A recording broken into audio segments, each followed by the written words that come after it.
You are listening to the Teach Middle East podcast, connecting, developing, and empowering educators. Hi everyone, welcome back to another episode of the Teach Middle East podcast with me, Lisa Grace. Today I have the distinct pleasure of having Rob Coe on the podcast with me. Now, if you are from the UK, you might know who Rob Coe is, and you might be familiar with his work. If you are not, then this is a fantastic opportunity to pop your headphones in and learn a little bit about what Rob does, and also some of the research that he has carried out in education and how that might impact your school and your classroom. Rob, welcome to the podcast. Thank you for having me. It's great to be here. Thank you. So Rob is on this podcast as a precursor to his appearance at the Middle East School Leadership Conference on February 5 and 6. Well, he's going to be on February 6 in Dubai. If you're listening to this podcast before, then you have to go and get your ticket. And if you're listening to this podcast afterwards, you missed it. What's wrong with you? Okay. Now, Rob, let's go to a little bit more about who you are and the work you currently do.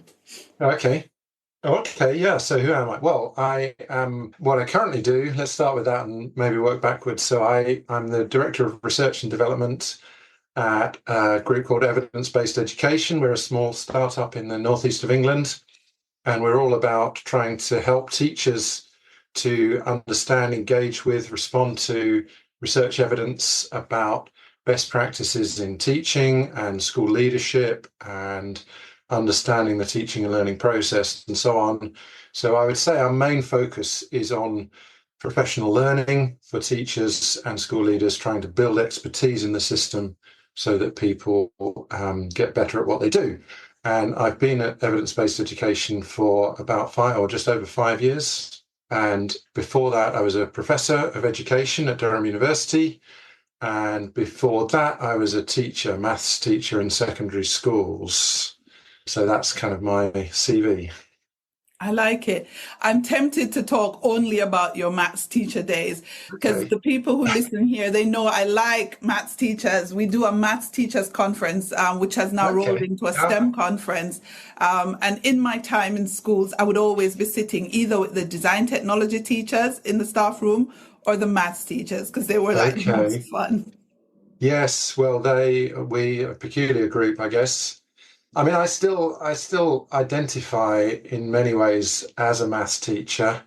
I think, it's an experience. I was in schools for 7 years teaching, and, you learn a lot in that time, and you learn a lot about, teaching and learning. You learn a lot about students and how they interact. You learn a lot about schools and what they're like and other teachers and what the kind of constraints are. And I think because of that, my focus has always been on when I became a researcher, always trying to do research that I think I always had the audience in mind as being teachers, not specifically maths teachers, but teachers in general. And I'm actually doing some work now with the Maths Schools, which is a group of post-16 schools in England that are selecting high-attaining, able mathematicians and really giving them a focused diet. And, that's an interesting piece of work, I think. What led you to research? That's a really good question, yeah. So I was a teacher. I wasn't really, people talk about the research evidence and what did you think about research evidence when you were a teacher? And the answer is I knew nothing about it. Nobody was really interested in it very much. I did a master's in maths education just because I was interested, and it just seemed like a good thing to do. I think relatively easy to do a master's. And then because I was doing that, I got a bit more interested in research, and I thought I'd like to do some more of this, I think. And so I thought about maybe doing a PhD, and you can do degrees like masters and PhDs part-time while you're teaching. Many teachers do that. I think it's very, very hard. I've supervised a lot of teachers doing masters and PhDs, and I absolutely have huge respect for all of them because they're both full-time jobs basically, and you try and do two of them at once. So that's very challenging, but I was lucky that I had the chance to do a PhD full time. So I gave up teaching. And my assumption was that I'd come back into teaching. I liked the job. I was enjoying it. There was nothing kind of pushing me out of it. I did have a question about where I was going with it. So I was a second in department in the maths department in the school I was in. And I thought, well, do I want to be a head of department? Yeah, maybe.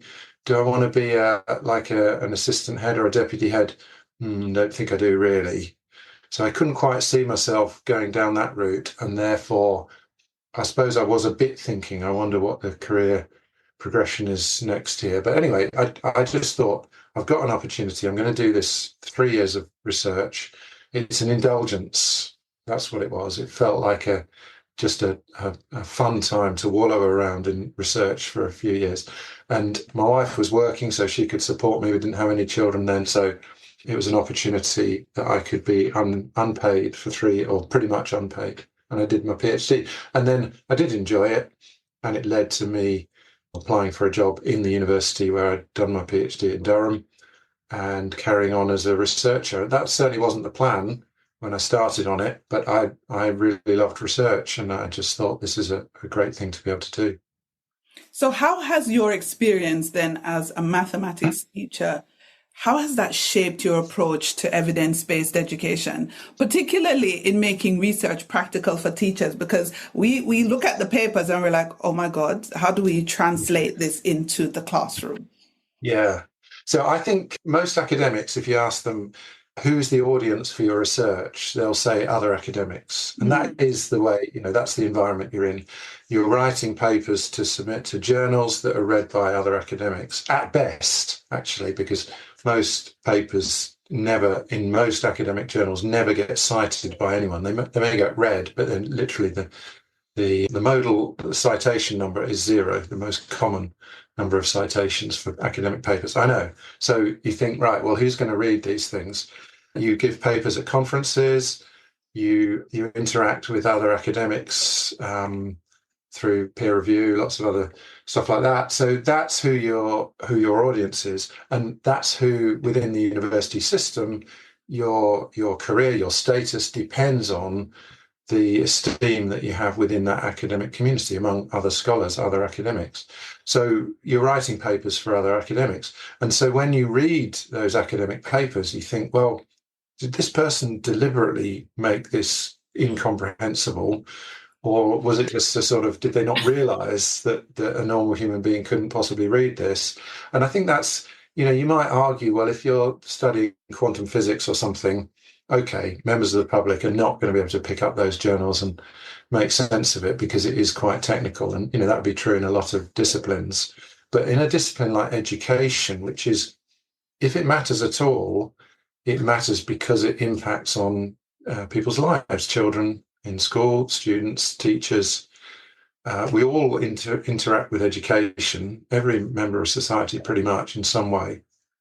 So it's an applied discipline, and therefore, and not all academics in education departments in universities think that, of course. Some of them are, they're philosophers of education, or they're interested in sociology or other issues. They're not specifically looking. They're trying to build theory. They're trying to build understanding. They're not looking for practical application. So not everybody's thinking that way, but I always was. So why not try and write things that people could actually understand? That's a good challenge, I think, that anyone should, who doesn't have that technical knowledge. And it's difficult because sometimes, particularly if you're doing, let's say, some quantitative analysis, there is technical stuff there, and it becomes very difficult to go right back to basics every time you want to talk about those things. So there are limits to that. But I think, broadly speaking, if you're talking about ideas that you want to resonate, to have impact on people's lives, then yeah, you should try and make it comprehensible. So I think even when I became an academic, I was always had in mind that the audience was mainly teachers. That made me not as successful as an academic probably, but I think it allowed me to engage more with teachers. And the other thing that I think that I always did was that I had a lot of interactions with teachers. I had been a teacher, but I continued. I'd give talks to groups of teachers. and people would question and challenge, and we'd have discussions.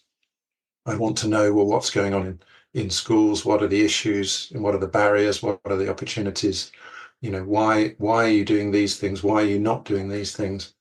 To try and understand the teacher's perspective and to try and connect that with the research, which has been really helpful, I think, for me in thinking about and shaping the things I've been interested in, but also thinking about those ideas and how to present them. Yeah. I also wonder if when teachers look at research, because of some of the things you've pointed out, they do not want to interact with it regularly because it takes so much time and it can be so dense. Yeah. And also it makes me wonder as well, as it relates to school leaders, if that is one of the barriers to them implementing research-based practices in their schools. What do you find are some of those barriers for that implementation of research-based practices? Well, I absolutely agree. And of course, that's right. I mean, there have been quite a lot of attempts, and I was involved with some of these in my early days as a researcher, about trying to summarize and present research findings in a more accessible way than what you typically find in research outputs like journal papers. And there are some quite good examples of that, and people have been doing that for quite a long time. So I think, although maybe they're not, they haven't been that easy or that prominent, they're easy to find, but there's a lot more to it than that. So that is definitely part of it. It's necessary to find ways of communicating complex, abstract ideas that make sense to practitioners. So the practical application of this thing rather than just the theory. Sometimes you do need to understand the theory, but then you need to have a presentation of those ideas that is accessible. One of the problems with the scholarly community is that they talk about lots of ideas and they don't say, oh, this means X, Y, Z, because they assume everybody knows what it means. It's like any other kind of writing. There are certain assumptions. But of course, school leaders and teachers may try and read those papers and not know what those things mean. And that makes it very hard. It's like trying to read something in a different language. So yeah, we need to have forms of summarizing and presenting research evidence in accessible ways. But I think we need to do a lot more than that. So it isn't just, and people talk about the idea that there's kind of research findings and we need to get people to understand them and to use them. And again, I think maybe I did think that in the early days. I don't think now that that's quite the right way of framing it. I think what school leaders do and what teachers do there's more of an interaction, I think is what I'm trying to say, that we have to sort of build a new kind of knowledge. It's not taking knowledge from research and saying, can we apply this in schools and get teachers and school leaders to do this, to use this research, to do this research. I think we actually have to learn new things about how you change people's behavior, for example. So one of the things we know is that knowledge on its own isn't very effective at changing people's behavior. We all know lots of things we should do that we don't do. At the time of New Year resolutions, everybody's saying, oh yes, I'm going to go to the gym every week. We know we should do these things, but we don't always do them. So changing behaviors is really hard. If that's not something you've done regularly, then turning into a thing that you do habitually, that's difficult. And just knowing isn't enough. Knowing that you should do it, or deciding that you want to do it even, isn't enough. It takes more than that. So, and that's more like, I think, what we're trying to do when we're thinking about practices in a classroom. If we talk about classroom teachers, because a classroom full of kids is one of the most chaotic environments in the world, isn't it? There's 30 youngsters or that order of number. They're all different. They all have different kinds of needs. They all different expectations, different kind of norms about behavior, and different prior knowledge. And as a social environment, it's just incredibly complex. So there isn't time for teachers to think about, oh, what should I do next? By the time you've thought about it, you've missed it. And so mostly what teachers do is quite intuitive, instinctive, if you like. It's an automatic set of behaviors that we can reflect on them afterwards, but we're not mainly acting in ways that are well considered. We're not thinking, oh, what shall I do here? Oh, let's do that, in the way that you might be if you just sat at a desk thinking about a problem, because it's just too fast, it's too crazy, it's too busy. You're just acting all the time. So changing the way people think has a limited impact on what they actually do in classrooms. It can have some impact. It's part of the story, but it's not enough on its own. So the idea that we'd say, well, just using research then, it sort of gets you a bit of the way. It doesn't get you all of the way, because we need to think about changing the way people think, changing the way they behave, changing their actions, their defaults, their habits, their automatic routines, and so on. And that's much harder. How do we do that? Well, we know a bit about it. I mean, there's quite a lot of research, for example, particularly in health, about changing behaviour. And actually, I think the irony of it is that mostly changing behaviour like this is what we call learning. Because it's exactly what we do with children when we want them to learn stuff. They have to automate those behaviours, because we want them, if we let's take an example from maths. So supposing we want them to be able to rearrange equations or something like that. Now, when they start out, they have to think quite hard about what they're doing, why they're doing it, how it works. You take a number, and if it's added on this side, you can take it away from both sides and it becomes a negative on the other side. Let's say something like that. And that's quite counterintuitive, and it takes a lot of getting your head around, and you see a few examples and you start to do it. And then it gradually becomes a bit more familiar, or you hope it does. And then after a while, children can just do it without really having to think too hard about it. It becomes more or less automated. And that's really necessary, because when you then want them to use that as part of solving a harder problem, it has to be automated. If they have to stop and think hard about, how do I just move this number over to the other side of that equation, or get this variable over to there, then they've lost the thread of the bigger problem, and they can't kind of see the next step. You have to be able to see 3 steps ahead to be able to think, well, is this the best step for solving that problem? And you can't do that if you're thinking hard about the details of that step. The step itself has to be automated. So what maths teachers have been doing for thousands of years is to get students to automate those processes, to get them so fluent that they can do it more or less without having to think, having to give it conscious attention. And it's exactly that. And, teachers know how to get kids to do that. It's mainly just through practice and certain kinds of practice. So you practice examples, and then you gradually make the examples a bit more complex and a bit more varied. You probably give people a break, and then they come, give them a bit of time to forget, and they come back and practice again to refresh it. And maybe you make those gaps get a bit bigger, and you make the practice harder as you go. And eventually it becomes a thing. If you do it enough and with enough variation, it becomes a routine thing.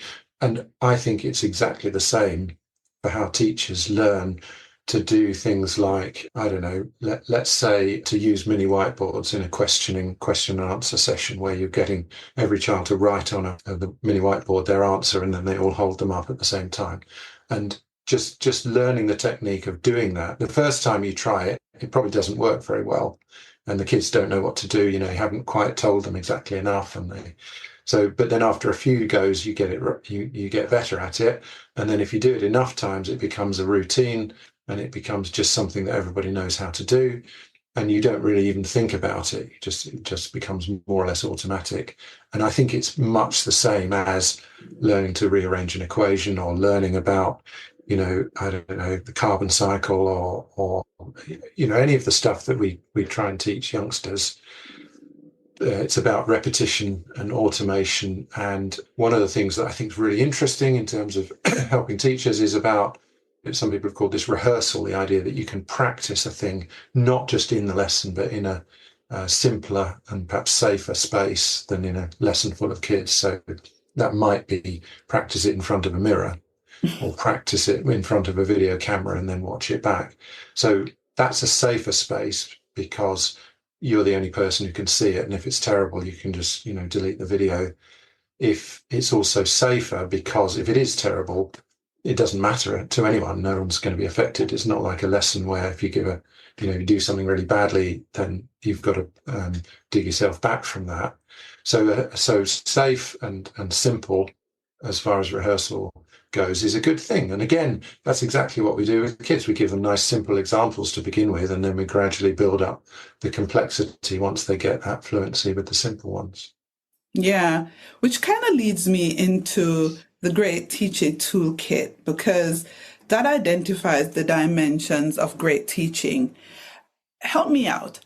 How can school leaders create those systems that measure, and support these dimensions? Because you talked about starting simple, and that's what kind of got me thinking. How do we do that without overwhelming the teachers? Yeah. Well, okay, but people can learn incredibly complex things. It just takes time. Okay. And you do have to start simple, and things like understanding cognitive load, for example, can be helpful because it makes us realize that the amount of information we can process at a given time is quite small. But the amount that we can store in long-term memory is pretty big. In fact, it's probably unlimited. So you can kind of cheat that working memory by having enough stored in long-term memory that you can draw on that and effectively think with it. But that's how the same kind of thing when we want teachers to understand, or school leaders to understand, these are complex ideas about the dimensions of great teaching. How do they know what that is? And, you mentioned the word measure, which is really important. Measurement is right at the heart of everything that we're doing in the Great Teaching Toolkit. And again, that reflects my background in maths. I don't know. Certainly my research in the early part of my time as a researcher was mostly in assessment, which is basically all about measuring attainment. So I, did a lot of work on that and know about that. But I think it has a lot of power to help people there are lots of ways people can use measurement. And when you talk about trying to sort of measure the quality of teaching, people get a bit anxious because they think, oh, this is all about performance management or accountability or those kinds of things. And we are doing measurement. We are trying to measure the quality of teaching in different ways, but it's not about performance management and it's not about accountability. So we think that measurement is valuable because of the insights that it gives. When you give that feedback to people, it gives them a deeper understanding of their classroom, their context, their school. And that's the reason that we're doing that. So it's not about sort of ranking people in order. It's not about giving some people a pay rise or sacking teachers or nothing like that. So we've created a whole suite of tools which are trying to do this, to give those insights, to create measures, if you like. But we've always said that they're optional. If anybody chooses to use them, and a teacher or a school leader, that's up to them. If someone doesn't like the look of it, then they won't. And most people don't like the look of it, frankly, because if we think about something like a student survey where you ask the pupils what their perception of what's going on in that lesson is, that's not a thing that most teachers do routinely. And if you ever have done it, you'll know, or if you haven't done it and you sort of think about what would this be like, it can be quite bruising because some, kids can be quite honest, can't they? But it can also be really helpful to tell you things that you didn't realize were happening, or that their perceptions are different from your perceptions. And you might, very often people will look at that feedback and they'll say, well, I thought I did this really well, but the students are saying they don't think I do. And you might say, well, that teacher would be happier if they never knew that, because they could just carry on thinking they do it well. But they would undoubtedly, which is probably true, and that's a reason I think why people often don't want to do that, get that feedback.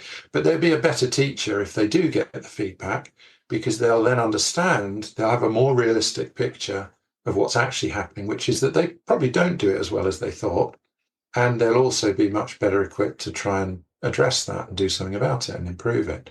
So those feedback tools are very powerful, I think, but they're optional. They're on demand. If you want to use it, you can. If you don't, then you shouldn't. I mean, so in some schools, people will be encouraged to use them, of course, and that's fine, I think. But also the feedback you get is for you. it doesn't go to anyone else. It doesn't go to your line manager or the head teacher or principal or anybody else. It goes to you. If you want to share it with a group of trusted colleagues, great. And we definitely encourage you to do that, because we know that you're much more likely to act on it in constructive ways if it's not just you looking at it and thinking, oh, okay, right. And it's much more likely to lead to benefit if you share it with other colleagues. So we very much encourage you to do that. But that has to be something that you choose to do because you trust those other colleagues, and they're doing the same. They're trusting you as well, perhaps with their feedback, and you're working collaboratively to help each other to improve. So that's the ideal. And within Great Teaching Toolkit, we have a structure for setting up those great teaching teams where people collaborate together. They share their own insights. They watch each other's teaching. They look at the other instruments, the data, and they support each other with choosing things that they're going to work on and choosing how they're going to work on them, and actually doing the work to make them better, and sort of checking in to see how it's going, and all of that kind of thing that great colleagues do. So is it overwhelming? That was part of your question. Well, of course, teaching's hard, and finding time to do these things is hard. And, there's lots of information to take on board. As you say, our model for great teaching, we think teachers need to understand a bit about the theory of that and how it works. So there's stuff to learn. So all of that, I think, comes down to schools prioritizing professional learning, because if you think professional learning is just a thing that you squeeze in on top of your full-time job is to teach children every day, and professional learning, well, if there's time, we'll do a bit of that, just squeeze it in, maybe do it in your own time. If that's your approach, well, obviously it's not going to happen. And it's going to be overwhelming, because just teaching is a full-time job. How are you going to do this as well? But I think in great schools where school leaders don't adopt that approach, they say, and this maybe comes back to your earlier question about what are the barriers to school leaders using evidence well and doing things that really make a difference. And I think one huge barrier is prioritizing time, and in particular time for professional learning, because professional learning is never urgent. There's so many things in teaching that are urgent. If you haven't prepared your lesson, then that's going to be bad. If you haven't done some piece of marking, that's going to be bad. If you haven't dealt with that behaviour issue or safeguarding or whatever, you can't not do those things. You have to do them. If you haven't done a bit of professional learning, no one's even going to notice. So it doesn't have immediate consequences. But it is important strategically. It should be the highest priority, I think, for all schools to invest in staff professional learning. So it takes a brave school leader to say, this is not urgent, so it doesn't have its own inherent drivers to do it, but it is important, so we're going to prioritize it as a matter of strategy. We're going to make time for it. That means reducing the time that people spend on other things, which is very hard. It's really hard to do that, but it is possible. So we're going to ring fence some time by carving out some time from other things that teachers do, and make sure that time is dedicated to professional learning. And if you do that, then I think it shouldn't be overwhelming. It should be manageable within the normal set of hours and a work-life balance and everything that everyone should want and have. And that's what we're trying to do. Within Great Teaching Toolkit, we're trying to create tools that help people to make that manageable. So it's efficient time, but it does need some time dedicating. It's not something that you're just going to magic out of no time at all. Yeah. And I know you've got two appearances here. You've got one at the Abu Dhabi Teachers Conference, where you're going to be talking predominantly to teachers. So if you are listening and you're a teacher, hopefully there's still tickets available for that. But then you also have a session at MESLC where you're discussing what leaders can do to improve teaching quality. Give us some counterintuitive findings from your research that, some little quick nuggets that school leaders might not be thinking about when they're thinking about improving teaching quality. Yeah. Well, there's a whole load of stuff. I mean, I think that the thing I struggled to get my head around, maybe other people won't find this counterintuitive, but it's just how little good evidence there is about leadership. So when you think about the leadership industry, you think about all the training, all the books, all the experts who go around to conference, well, like this conference, and all the millions of pounds and dollars and money that's spent on leadership training and leadership conferences and leadership gurus. And you might think, and this has been going on, this isn't a new phenomenon, it's been going on, for many, many years, forever. And yet, there's really no good evidence that any of this works for school leaders. We don't know how to select good school leaders. We don't know how to support them, how to train them, what advice to give them. That doesn't mean people aren't giving advice. They are selecting, they are training, they are giving advice. It's just that none of it is evidence-based. None of it is evidence-based.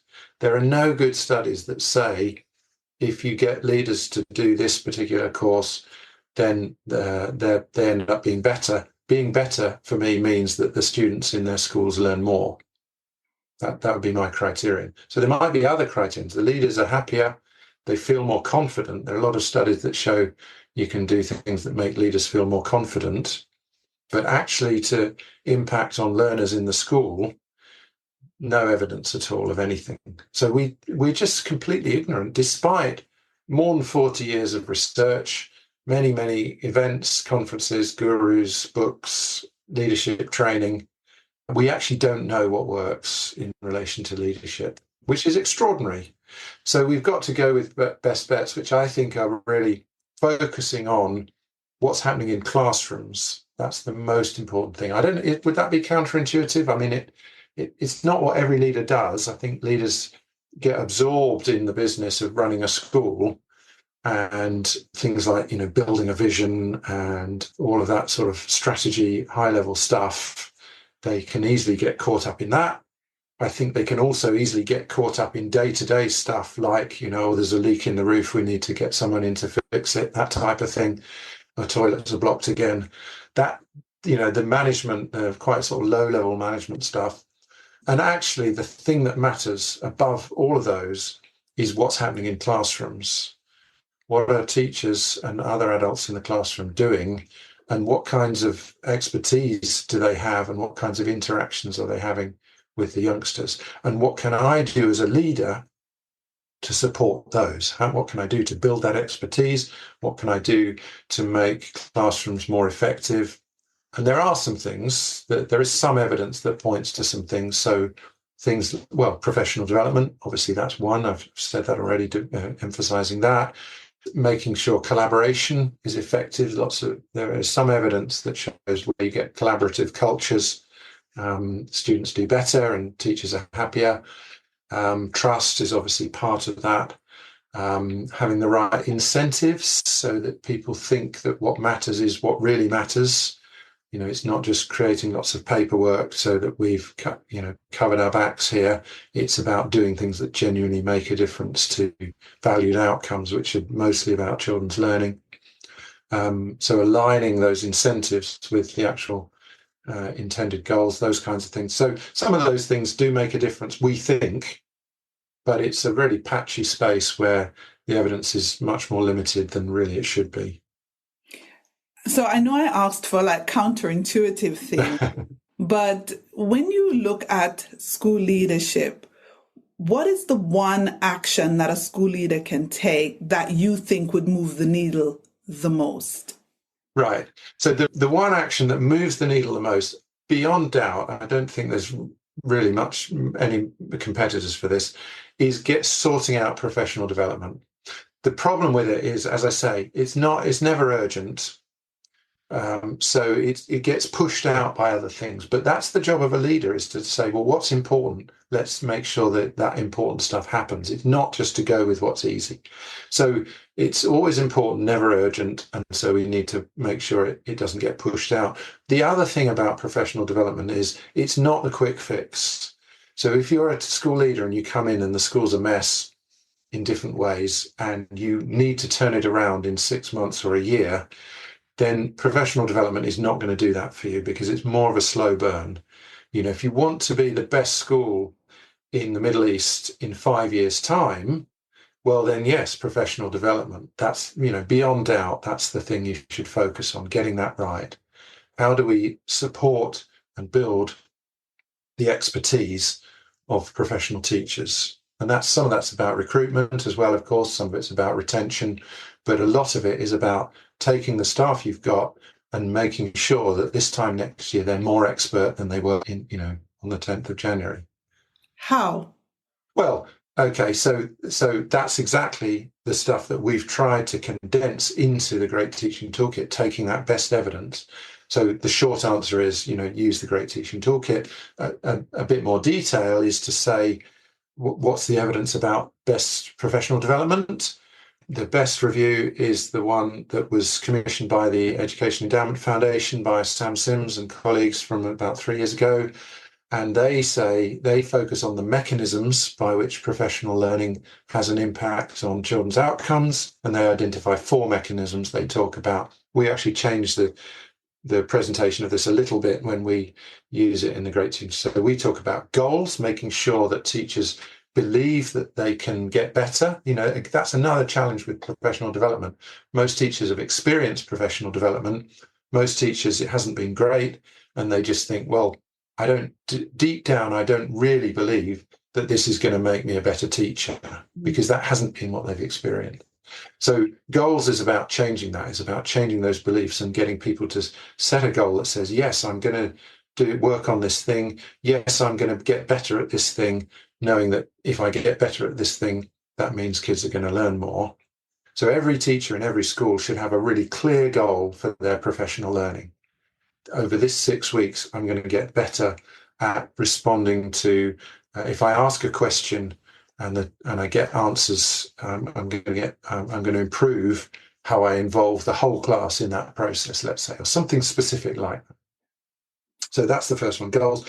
Then the second is about building understanding or insights, so that teachers understand the principles behind what they're doing. So if we're talking about something like retrieval practice, they need to know, how does memory work? Why is retrieval a good thing? Why is it good to allow time to forget? What kinds of retrieval questions are more effective than others for different types of learners, and so on. So that's theory, really, I would say. Not all teachers are strongly drawn to that, but they do need to understand those principles.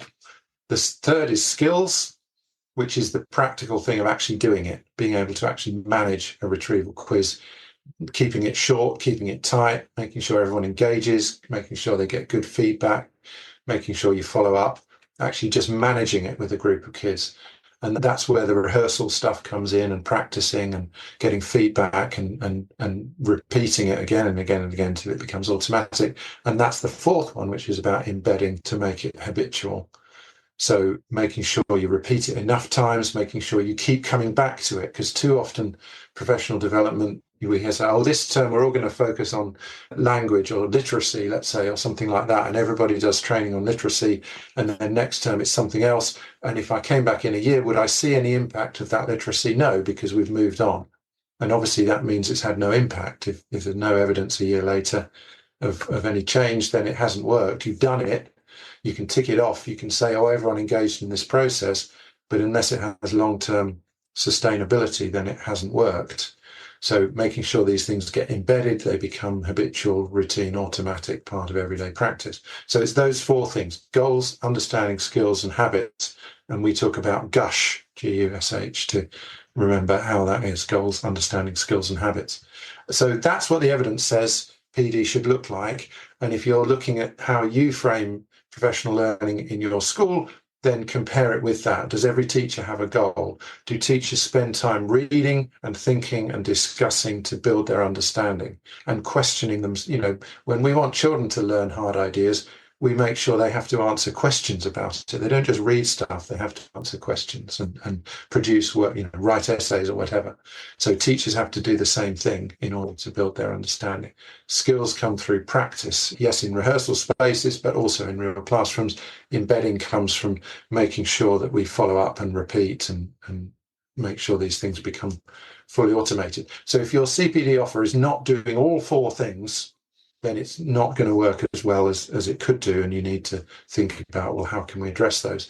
And as I say, when we've designed or are still designing, it's a work in progress, the Great Teaching Toolkit, that's exactly what we've got in mind. How can we help people to do all those 4 things across a school so that we make it as easy as possible for them to do all of that, because you have to do all of it. That's what the research says. Is there a place for inset days? Well, inset days are interesting, aren't they? I think that probably no is the short answer to that. And I know that's probably what we do. I think, it's like if we were thinking about children's learning and the idea that you could have, say, 5 days a year where you teach them something at the beginning of term, you expose them to some idea, and then you never revisit it again, and you think, oh, they've learnt this. Well, no teacher would ever think that. You wouldn't think, no, they've learnt this. You'd know that, within a week they've forgotten it. That's not how learning happened. Well, why do we think it should happen like that for adults? It's absurd. It makes no sense. It goes against everything we know about learning. So why do we hang on to them? Well, because they're kind of easy to manage. And what we actually need is, and many schools do this, they take that same amount of time and they spread it across the year, and they say, we'll have those days, those days are not set aside for that. You can do other things, but the same time has to be spent, an hour a week or whatever, every week with a meeting where you're focused on, let's say in those great teaching teams, working together, collaborating to help each other to get better. And then maybe, so a typical model we would say is if you've got an hour a week for that meeting with the team where you're focusing on each person in the team is helping everybody else on their goal. So everyone brings their goal and the rest of the team are helping them with their goal. So let's say you have an hour a fortnight for that team meeting, and then on the other week, that same hour is spent in your own individual study. So that might be doing student surveys or capturing video of your classroom, or it might be reading or doing courses. We have courses in the program. There's a whole lot of things you might be doing. You might be watching video of somebody else in order to help them. Those kinds of things, that's another hour a week. So by setting aside an hour a week, and ideally it should be much more than that. So, but many school leaders will say, oh, that's, far too much. We couldn't possibly do that. I think that's a much better model than, let's say, sort of 2 days at the start of term and then 1 day at the end, and that kind of thing. Because I just think mostly those are don't lead to proper learning for teachers, and they certainly don't lead to change in classroom practice or change in thinking. And if they don't do that, well, why would we expect them to have an impact on children's learning? Yeah, that's true. Is there a place for conferences? Well, conferences is a bit different, I think, because, obviously, as you've said, I'm going to be talking at these conferences, and you can't stand up at a conference and say, by the way, this is a complete waste of time. It's pointless. You shouldn't be here. And well, I mean, if I really did think that, I presumably wouldn't go. So I don't think that, because I think that having groups of people together to think about, the thing is, most school leaders don't think in this way. They're still using the 5 inset days. They're still not prioritizing professional learning, really, not giving it enough time. So one of the things that I want to try and do is to change that, to make them think it's important, to make them think that it's possible to find a different way of thinking about professional learning. And how are you going to do that if not in an event like a conference where you have a group of people together, you present some ideas to them, they talk to each other, of course, because they're there with their networks. And hopefully, if you make a good case and you persuade some people, then they're in the room persuading others and saying, yeah, I think we're going to give this a go. And it becomes a sort of group thing that people do. And I don't know how else you could do that. It's the same if it's school leaders. We're trying to change the way they think about stuff. Same with teachers. And the thing is, if you persuade some teachers to change what they do, then they're either the future school leaders or they're influencing current school leaders, because school leaders talk to their teachers and they, people come up with ideas about how they should change the way they do inset, for example. So all of those are ways of getting in to help people to think differently about the problems that they know that what the problems are they're trying to solve. They're kind of stuck in particular ways, I think, sometimes because that's how it's always been done. And it takes a brave person to break out of that. And that's why you need to have a network of people around you who can tell you, yeah, that's, we tried it and it worked for us. And there's nothing, that's the best way to persuade people to make a change, is to see someone else doing it and it working. Yeah. Final question. Okay. Looking ahead then, Rob. Yeah. How do you see the relationship between classroom teaching qualities and school leadership evolving? Yeah. Especially with the emergence of AI. I just had to put AI in there somewhere. Okay. Yes. And all the other technological advances that we have going. Right. Yeah. Yeah. Well, I think the answer is it's very hard to predict, actually. And I think if you look at the history of people trying to predict how technology will make a difference to education, the only thing you learn from it is that they're almost always wrong. Almost every prediction that anyone made about some new technology, when we look back at it now, we just laugh and we think, well, they had no idea. So rather than trying to make those predictions, I would say try not to make them, because I don't think we're very good at it. I do think these different technologies have made a difference to classroom practice already, and certainly AI, I'm sure, is already making a difference to lots of aspects of our lives, including teaching and learning. There's no question it will, but predicting how it will, I think, is very, very difficult, because until you see that, somebody will have a brilliant idea for a technology, and then it will just take off and it will go. And some of those are already happening. I think there's some interesting things. But I'd also say that, so I'm definitely not against technology. I think it's great and I embrace it. But I also think that in many ways, the things that matter most about teaching and learning are not really affected by technology. They're not changed. If you went back to some of the earliest schools, proper schools where one teacher is working with a group of children, let's say, I don't know, the first schools maybe starting about 600 years ago or something like that, it would be quite recognizable what those teachers were doing, and the kinds of things that would help them to do it better are the same today as they were, let's say, 600 years ago. Very much the same. The technology would be different, but the fundamental things about, for example, how they explain complex ideas, they were doing that then, they still need to do it now. They didn't know about cognitive load theory, but they did know that if you explain too much at once, people can't take it in. People have known that always. You don't really need cognitive load theory to tell you that. They knew about the power of questioning and the kind of Socratic method that goes back, much, much further, of course. So I don't think the things that matter are fundamentally changed by technology. I think the things that help teachers to be even better than they are mostly the same as they've always been. So we should embrace technology. We should use technology. We should certainly keep our eye on it. I don't think we should try and predict what it's going to do, because we'll get that wrong. And I don't think fundamentally it changes how we think about the best ways that we can improve school systems, let's say, and help children to learn more.